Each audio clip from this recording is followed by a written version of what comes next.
आदर्श माझा माज आहे. जिजाऊ याचप्रमाणे हिंदवी स्वराज्याचं स्वप्न प्रत्यक्षात उतरवणारा आमचा लाडका राजा छत्रपती शिवाजी महाराज यांना प्रथम मानाचा मुजरा, मानाचा मुजरा.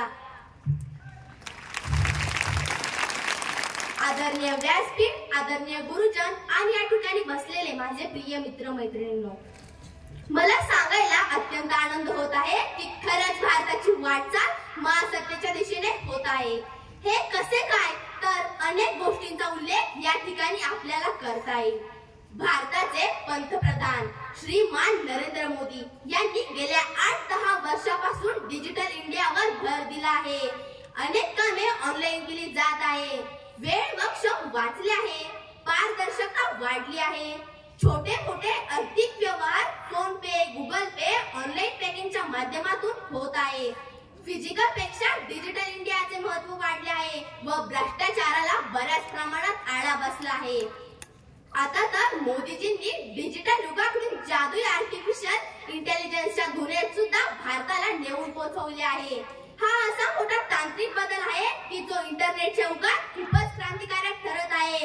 या सर्व गोष्टीमुळे आपला भारत जागतिक महासत्तेकडे अत्यंत वेगाने सोपावत आहे. तुम्हाला सर्वांना माहितच आहे की भारत लोकसंख्येच्या बाबतीत सुद्धा क्रमांक 1 चा देश बनला आहे. या लोकसंख्येचे रूपांतर लोकशक्तीमध्ये करण्याचा प्रयत्न होताना दिसत आहे. कारण भारत म्हाताऱ्यांचा देश नसून तरुणांचा देश आहे. अशी भारताची जगासाठी प्रतिमा उंचावली आहे. भारतातील औद्योगिकीकरण, तांत्रिक प्रगती, स्किल इंडिया, मेड इन इंडियाच्या संकल्पनेतून होत आहे. पूर्वी जगातील जे प्रगत देश चीन, जपानच्या सोबत होते ते आता आपल्या सोबत आहे. हे जागतिक महासत्तेचे लक्षण नाही तर काय आहे? मित्रांनो, जगातील जी 20 शिखर परिषदेचे अध्यक्ष कोण होते माहित आहे का तुम्हाला? सांगा ना.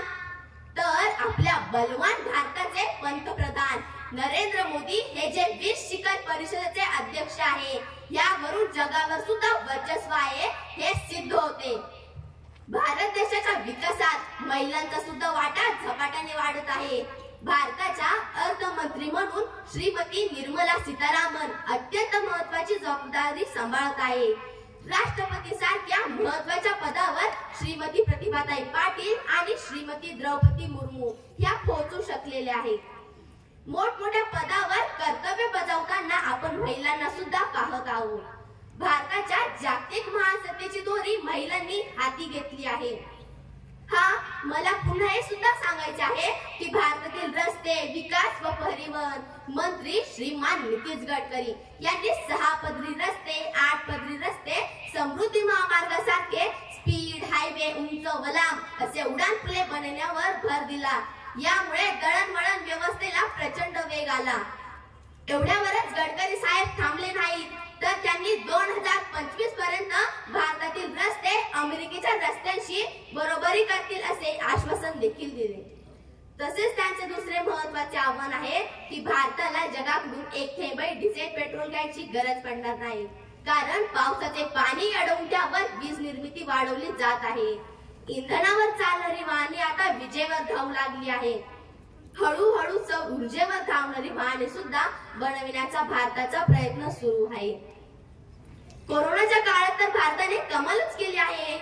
प्रत्येक भारतीयाचे योग्य अशा काळात लसीकरण केले. जगाला सुद्धा योग्य वेळी व योग्य मात्रेत लस उपलब्ध करून देणारा पहिलाच व एकमेव देश ठरला आहे. 30 रोजी चंद्रयान मोहीम, सूर्ययान मोहीम जगावर छाप पडणारी ठरली आहे. भारतातील योगशास्त्राचा आदर्श पूर्ण जगाने स्वीकारला आहे. भारतीय आयुर्वेद शास्त्र जगाच्या प्रत्येक घरात, प्रत्येक व्यक्तीपर्यंत पोहोचले आहे. तर माझ्या प्रिय मित्रांनो, आता मला खरं सांगा की भारताची वाटचाल महासत्तेच्या दिशेने होत आहे ना?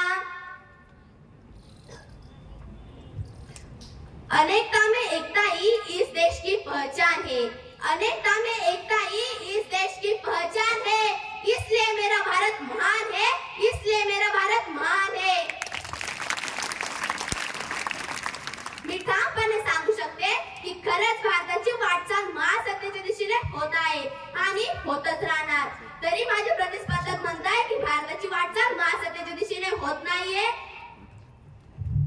जब आग खुली